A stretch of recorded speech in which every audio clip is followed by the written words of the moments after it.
په دنیا کې د انسانانو لپاره تر ټولو سختترین کار دا دی چې هغوی فکر وکړي. موږ همیشه وایو چې باید فکر وکړو بیا عمل وکړو، خو موږ یې کوو نه. یعنې په دنیا کې ډېر انسانان د فکر کولو مشکل لري. فکر کول د دې بحث کیږي چې مشکلات د منځه ولاړ سي او تاسو پر مشکلاتو باندې برلاسي واوسېږئ. هغه انسانان چې فکر کوي هغوی کولی سي خپل مشکلات ډېر په اسانۍ سره حل کړي او خپل مشکلاتو ته رسیدګي وکړي او یو خوشحاله ژوند او خوشحاله شخص واوسېږي. وایي هیڅ داسې یو مشکل په دنیا کې نشته چې هغه په فکر کولو سره حل نسي. وایي فکر کول مشکلات داسې خوري لکه موږ چې وږي یو او غذا خورو.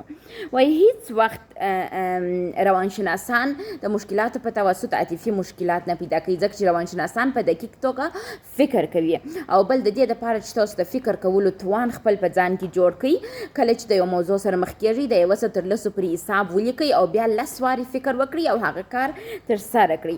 همیشه په یاد ولرئ د دنیا تر ټولو سختترینه کار فکر کول دی او د دنیا ټول سختترینه مشکلات فکر حل کوي.